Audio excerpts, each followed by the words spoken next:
Bonsoir à toutes et à tous. Merci de nous suivre sur DTV, les titres de ce journal. Les travailleurs de Panapresse courent derrière plus de 3 ans d'arriérés de salaire. En grève illimité, ils exigent leur dû et fustigent l'inertie de l'administration. Ces employés interpellent le chef de l'État afin qu'une solution de sortie de crise soit trouvée. Incendie au marché Petersen dans la nuit du mardi à mercredi. Plusieurs millions partis en fumée. Les commerçants désemparés demandent à être appuyés par l'autorité. L'origine du drame est méconnue et une enquête a été ouverte. 54,6% de la population est analphabète, soit 63,7% de femmes. Des initiatives sont en train d'être prises par le gouvernement pour diminuer ce taux. Serigne Moustapha Abdoulakram Mbacké, le parrain de la Semaine nationale de l'alphabétisation. Et enfin, les fortes averses avec leur lot de désagréments. Le marché de Thiaroye pas épargné. L'état d'immondice et eau boueuse constituent le décor, situation qui indispose les vendeurs et clients et les charrettés y trouvent leur compte.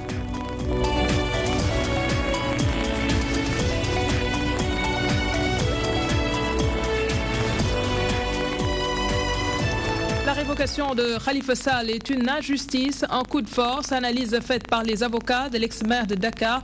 Ils soutiennent que l'affaire a pris une dimension médiatique. C'est pour cela qu'ils ont conçu un document de communication pour occuper les plateaux de télévision et autres supports pour faire comprendre à l'opinion que Khalifa Sall subit une injustice. Un recours pour excès de pouvoir sera introduit pour demander l'abrogation du décret en question. Suivons quelques réactions au micro de Chantal Badji. M. Khalifa Sall a été révoqué de ses fonctions de manière illégale. On ne se contente pas seulement de le révoquer, on organise également toute une propagande médiatique pour faire passer au regard de l'opinion que cette révocation est légale. Sur tous les plateaux de presse, vous allez voir, c'est ce document qui est répété à longueur de journée et parfois par des personnes qui n'en maîtrisent même pas la quintessence. Le président de la République ne peut pas ignorer que lorsqu'il y a une décision de justice, elle n'est définitive, elle ne peut être définitive que lorsque toutes les voies de recours sont épuisées. Nous sommes censés être une démocratie, mais plus encore qu'une démocratie, un état de droit. Ça veut dire un pays qui est gouverné par des lois. Et le constat que nous faisons aujourd'hui, c'est que malheureusement, notre pays n'est pas gouverné par des lois, mais gouverné par un président de la République qui pense être au-dessus des lois. En nullité, des procès-verbaux d'enquête préliminaire ont été clairement reconnus par les juges. Donc si le procès-verbal est nul, cela va sans dire qu'il n'y a pas de base aux poursuites, parce que le point de départ des poursuites, c'est encore une fois ce procès-verbal. Nous sommes optimistes relativement à l'annulation de cet arrêt, parce que tout simplement, nous estimons que c'est un arrêt qui ne tient pas en droit. Les coordonnateurs départementaux du réseau des enseignants de l'APR viennent de mettre sur pied un comité de pilotage pour le parrainage. Mohamed Oussi et ses collègues dénoncent la léthargie du mouvement dirigé par Youssou Touré dans la collecte de parrains. Ils comptent sillonner les 45 départements du pays pour recueillir 60 000 signataires, tous du corps enseignant. Ils ont dévoilé leur feuille de route face à la presse. C'était en présence de Côte d'Ignay. Collecter 60 000 signataires, tous enseignants, c'est l'objectif que se sont fixés les coordinateurs départementaux du réseau des enseignants de l'APR. Ces camarades de Youssou Touré jugent anormal la non-implication de leur structure dans le processus de réélection du président Macky Sall. Vous savez que nous avons 97 000 enseignants. Nous voudrons au moins avoir 60 000 enseignants pour le président de la République. C'est ça aussi l'objectif, c'est ça aussi notre mission. Bientôt nous serons sur le terrain pour collecter des signataires. Pour apporter une réponse à ce qu'ils considèrent comme une léthargie de leur structure, ils ont décidé de mettre en place un comité de pilotage avec un leadership partagé. Il y a de la léthargie, tout le monde le sait, mais nous, ça ne nous empêche pas de travailler, on n'attend personne. Il y a des divergences, il y a des problèmes, on n'attend personne. C'est le mot. Bon, les départements ont appelé, nous sommes réunis, on a monté un comité de pilotage pour régler ces problèmes-là, aller voir nos camarades et ne pas croiser les bras. Parce que ce n'est pas les moyens qui nous intéressent, ce n'est pas des postes qui nous intéressent, ce n'est pas des subventions qui nous intéressent. Ce qui nous intéresse, c'est le président de la République. Ce qui nous intéresse, c'est la réélection du président de la République. Toutefois, ces enseignants apéristes ne désespèrent pas quant à la réunification du réseau après la présidentielle de 2019. C'est un comité qui a été monté de Dakar à Thiès, de Thiès à Matam, de Matam à Fatick.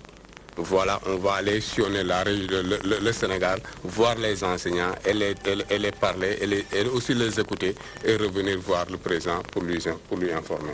Il n'y a pas de leadership, il n'y a pas de coordinateur, on ne gère personne, on n'a pas de problème avec personne. Nous sommes réunis pour la réélection du président de la République.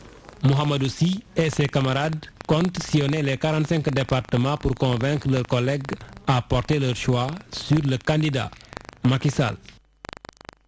L'Alliance pour le progrès économique, séduit par les réalisations du président de la République, son chef de file a décidé de le soutenir afin qu'il soit réélu au soir du 24 février 2019. Djibril Ndiaye dit aussi être intéressé par les mairies de Médina et Dakar. Il affirme être un digne fils de la capitale et il a toutes ses chances pour gagner. Sur l'affaire Khalifa Sall, la PE dissous approuve la décision du chef de l'État, nous dit Adja Ndiaye.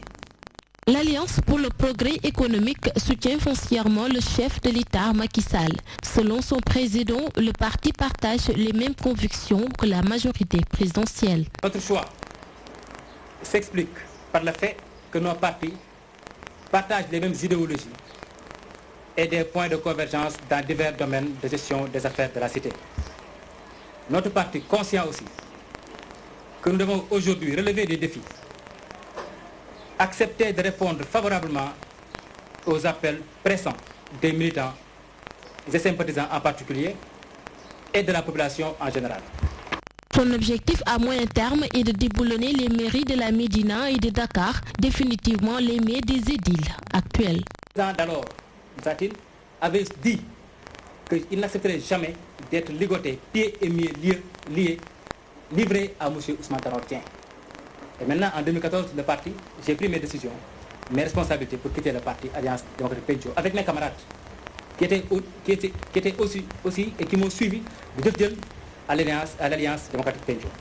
Donc, c'est pour vous dire en principe, ce que je réclame, je ne le demande pas, je vais le prendre et je vais le prendre. D'ailleurs, APE Disso estime que la révocation de Khalifa Sall est tout à fait normale. Ce que le président de la République a fait relève du droit administratif. C'est son droit. Parce qu'aujourd'hui, c'est le seul maître à bord qui peut empêcher de décréter qu'un pays parte en guerre. Donc aussi, c'est la même personne qui est dans la Constitution. Légalement, cette Constitution lui permet de nommer à des postes civils et militaires et aussi de garantir la continuité de l'État. APE Disso considère que les circonstances actuelles doivent obliger tout un chacun à agir pour l'intérêt général. Elle lance ainsi un appel à toutes les forces vives du pays à un dialogue constructif pour aider. Je l'ai annoncé en titre, l'agence panafricaine d'information créée le 25 mai 1983, dont le siège se trouve à Dakar, agonise. Ses employés réclament le paiement intégral de 38 mois d'arriérés de salaire. Cela fait un mois qu'ils observent une grève illimitée pour réclamer leur dû. Ces travailleurs dénoncent l'inertie de l'administration face à la crise que traverse la structure. Regroupés en collectif, ils entendent passer à la vitesse supérieure dans les jours à venir si rien n'est fait. Le point avec El Hadj Moussabe. C'est une situation inédite que l'Agence panafricaine d'information traverse depuis 2013. Crise qui a fini de mettre le personnel dans une position chaotique avec 38 mois d'arriérés de salaire dont il exige le paiement intégral. Là, on est à un mois de grève illimitée. La direction ne nous a pas appelés pour discuter des termes de notre mémorandum. Elle ne nous a pas appelés. Et cela est perçu par le personnel comme un manque de considération, mais total. Aujourd'hui, dire à la face du monde que l'agence qu'on avait montée pour reprendre en main l'information africaine est en train de mourir pas simplement parce que les États n'ont pas contribué. Le budget de la PANA, c'est quoi par rapport aux États? C'est rien du tout. D'abord, il y a cette image-là que nous avons voulu sauvegarder. Sur le plan social, les conséquences s'amplifient. En ces temps de crise, nous, on a besoin de soutien social. On a besoin de manger. On a besoin de soutenir nos familles. On a besoin de nous soigner. Mais tout ça, on ne les a pas. En grève illimitée, le collectif des employés de PANA compte dans les jours qui suivront durcir la lutte. D'ailleurs, ils invitent le président Macky Sall à intervenir, d'autant que le siège de l'agence est basé à Dakar. Pour avoir satisfaction à nos revendications, on n'exclut rien. De saisir des ambassades, on n'exclut rien. D'aller vers des organisations de défense des droits de l'homme, parce que ça aussi, ça entre dans... C'est une question des droits de l'homme, Nous avons droit à la dignité. Cette crise, elle est la plus longue. Et c'est celle qui a le plus détruit l'outil de travail et le personnel. Donc nous comptons sur le Sénégal, qui est un pays de teranga, qui est un pays africain, qui a toujours milité pour l'unité africaine. Parce que la PANA, c'est un outil panafricain. La crise que traverse l'agence de presse continentale se fait sentir dans l'ensemble des bureaux régionaux implantés en Afrique, confie le collectif. À ce jour, seul le Conseil économique, social et environnemental s'est saisi du dossier et mène une médiation pour des solutions à cette crise qui perdure. Parlons à présent de l'incendie au marché Petersen. Le feu s'est déclaré vers les coups de 0 heure. Malgré l'intervention des pompiers, c'est la pluie qui l'a finalement stoppé. Cet incendie a dévasté de nombreux commerces et laissé des marchands dans le désarroi. Ces derniers ne savent pas ce qui est à l'origine du drame. Ce mercredi matin, ils étaient plusieurs à s'activer pour retrouver des affaires. Elodie Guillot était sur place. Des visages de détresse au milieu d'un tas de cendres. Ils sont principalement des vendeurs de vêtements et de cosmétiques. Et il ne leur reste plus rien. Hier, à 7 heures, les commerçants du marché Petersen vaquaient encore à leurs occupations. C'est vers les coups de minuit qu'un incendie s'est déclaré. Nous avons été informés du feu vers minuit 30 comme tout le monde. Tout le monde a perdu des bagages. Des milliards sont partis en fumée. Ce qui s'est passé est très dur. Personne ne peut être insensible à cela.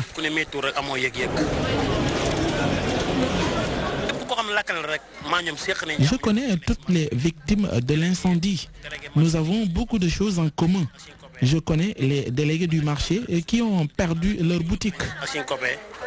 Pour le moment, aucun mort ni blessé n'a été déclaré. La cause de l'incendie est pour le moment inconnue. Et c'est la pluie qui leur a évité le pire. Le feu était gigantesque, mais on ne connaît pas encore l'origine.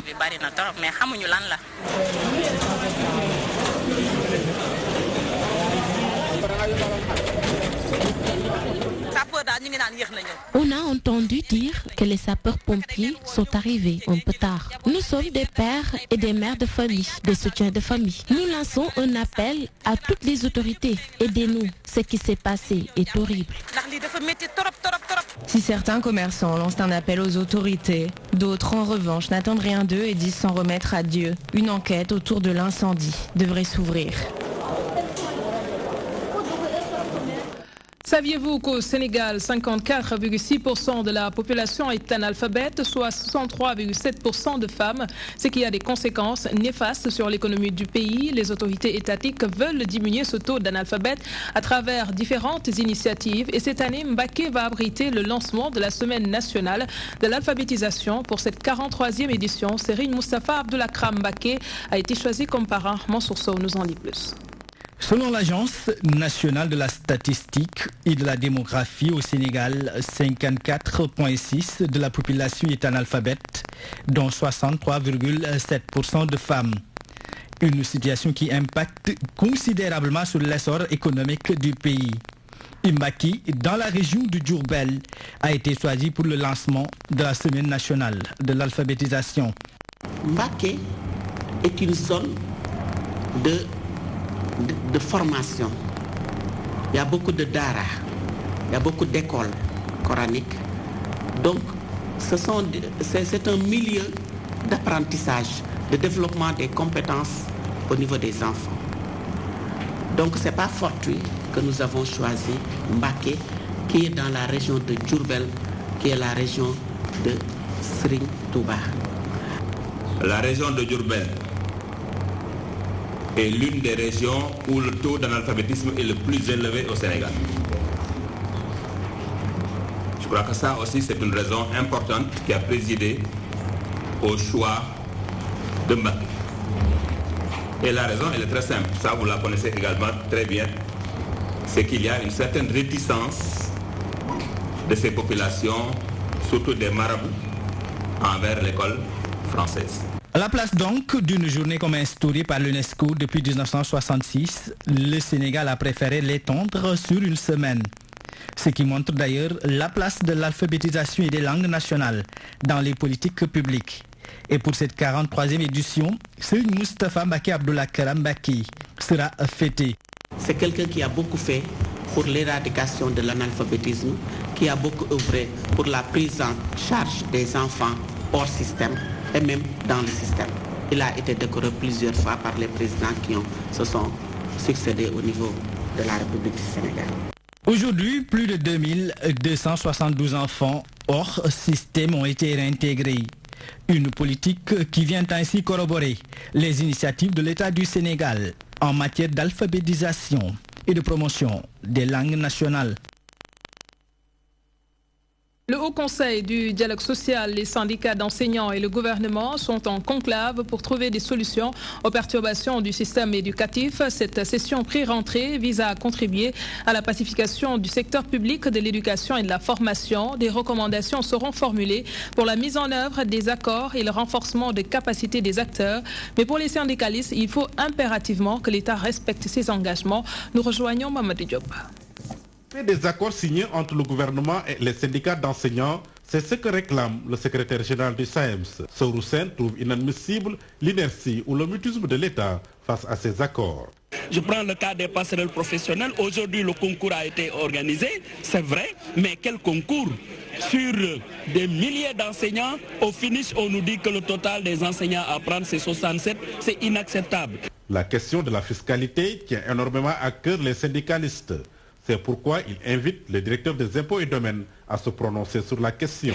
Il y a fondamentalement et plus particulièrement la question des impôts. À chaque fois que les collègues reçoivent le rappel, il est toujours question pour eux mais de constater des hausses faramineuses d'impôts sur leur salaire pendant 12 mois presque. Nous considérons que les rappels, c'est une main qui est donnée par l'État et récupérée par une autre main. Du côté de l'UDEN, son secrétaire général prévoit une année scolaire fortement perturbée si l'État ne respecte pas ses engagements. Donc si nous ne parvenons pas à nous accorder sur ce que nous avions signé d'un commun accord, l'année qui va venir va être une année perturbée. Et je crois que nous devons tous de travailler pour éviter pareille situation. Au Conseil du dialogue social veut un espace scolaire apaisé. C'est pourquoi très tôt, il a réuni à Saly Portudal les différents acteurs autour de la question. La question de la pacification du secteur est une question éminemment importante. Parce que pour rappel, nous avions noté presque 2 décennies au cours desquelles le système éducatif, que nous allons dès la première journée aborder cette question et rendre compte à l'autorité, en l'occurrence Monsieur le Premier ministre. Les syndicalistes qui se réjouissent de cette rencontre espèrent obtenir une solution à toutes leurs revendications. Une seule façon, disent-ils, d'avoir zéro perturbation dans le système éducatif. Les autorités coutumières de Ouakam réclament justice pour leur fils incarcéré depuis plus d'1 an suite au drame de Demba Diop. Ces derniers ont d'ailleurs entamé une grève de faim et refusent toute visite. Selon les habitants de Ouakam, il existe une justice à 2 vitesses dans cette affaire. Ils tiennent l'État pour responsable de tout ce qui adviendra et appellent toute la communauté lébou à un grand rassemblement ce dimanche. Les détails, Chantal Batchi. Tristesse, mécontentement et désarroi, ce sont les sentiments qui animent la population wakamoise. Plus d'1 an après l'incarcération de ces jeunes, suite au drame de Demba Diop, ces derniers ont entamé une grève de faim. C'est d'ailleurs suite à cette diète que les autorités coutumières de la localité se sont rassemblées pour réclamer justice. Ils disent qu'ils n'accepteront pas que leurs fils soient les agneaux du sacrifice. Depuis plus d'1 an, un problème indispose toute la population de Ouakam.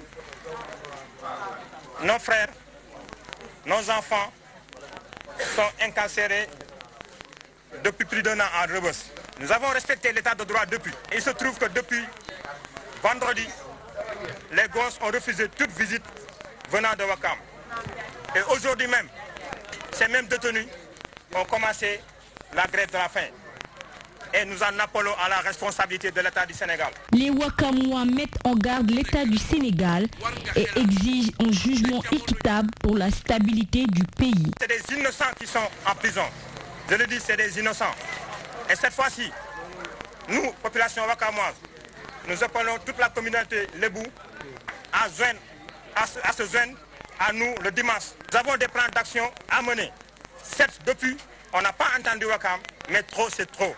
Et nous en appelons à la responsabilité de l'État. Dans cette affaire, si on veut vraiment trouver les responsables, c'est du côté de l'État.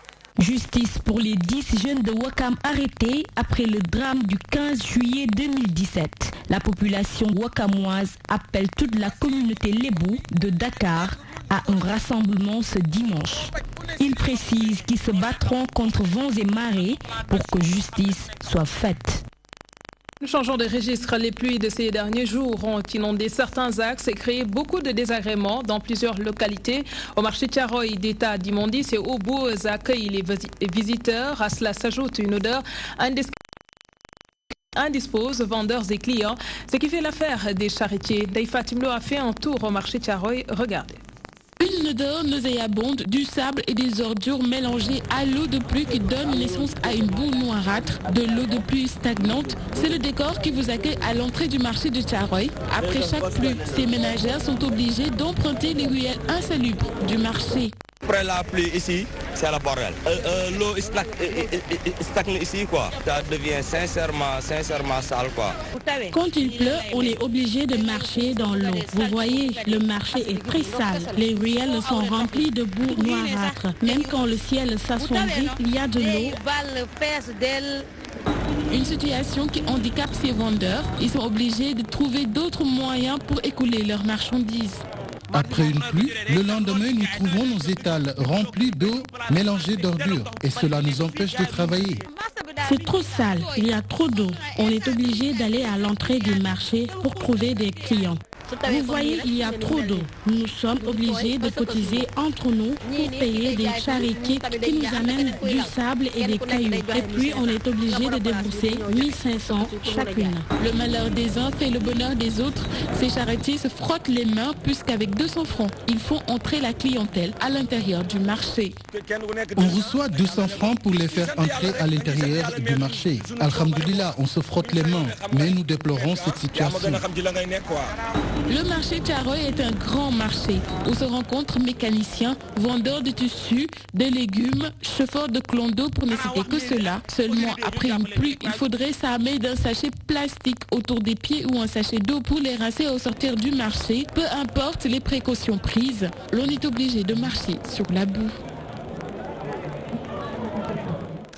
Et le thermomètre explose également ces derniers jours. Il fait très chaud malgré les quelques pluies. Beaucoup transpirent à longueur de journée dans les transports en commun. La mauvaise odeur de certains devient vite un calvaire pour d'autres.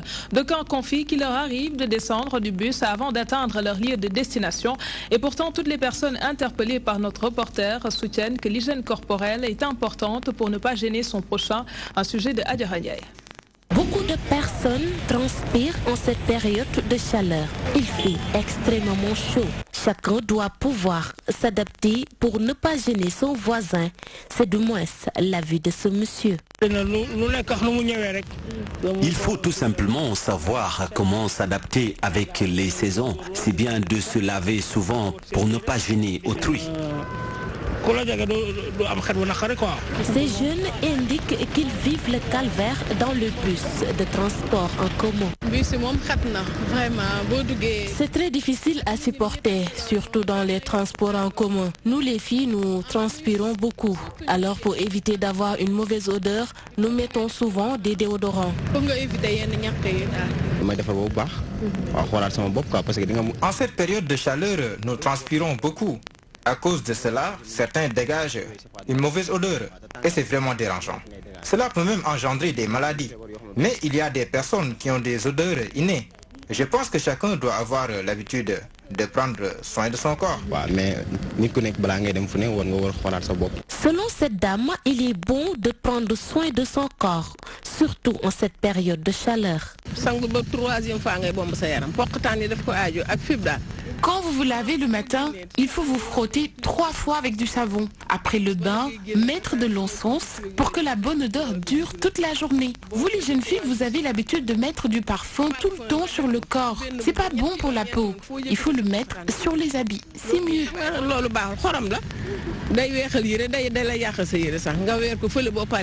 Parfum, déodorants, encens ou même bicarbonate sont recommandés pour ne pas sentir mauvais en cette période de chaleur. Bon nombre de personnes affirment que la bonne odeur fait partie du bien-être.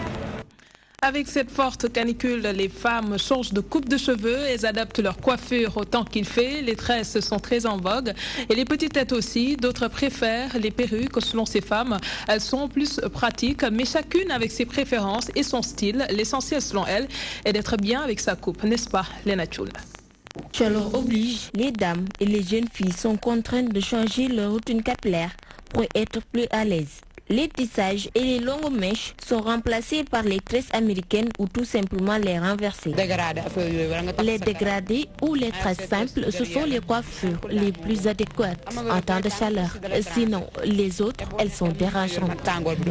Le tissage de la petite tête est en vogue chez les dames. Selon ces dernières, c'est parce que c'est la coiffure la plus légère. Moi, je préfère les petites têtes en période de chaleur. Cette coiffure est très légère et ne dérange aucunement quand il fait chaud. Une autre astuce pour protéger les cheveux de la chaleur, c'est l'option de la perruque. Le tissage n'est pas adapté en cette période de canicule. Je préfère mettre des perruques. D'ailleurs, cette bonne dame estime que c'est la meilleure option pour les femmes mariées. La perruque est peut-être la meilleure option.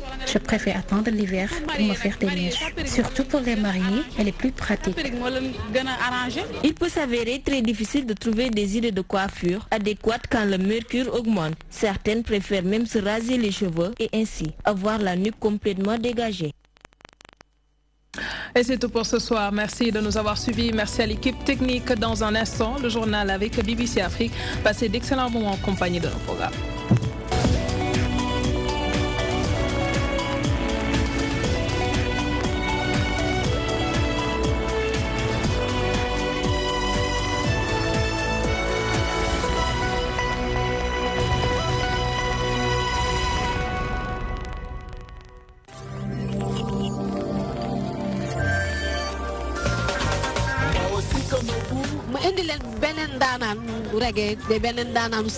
Très vite, je compose avec la mélodie de base. Ok.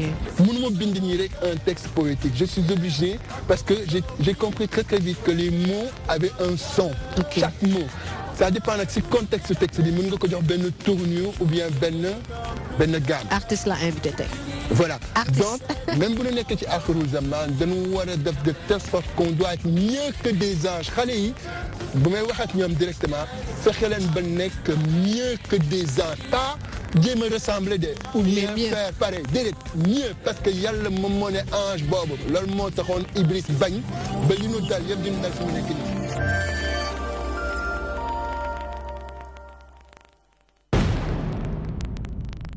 di nga jot guru jot may bu njëkk kuy daw mën kuy yot gis nga kiy daw ak kiy yot ñoom ñëpp di koy sàcc lañu yor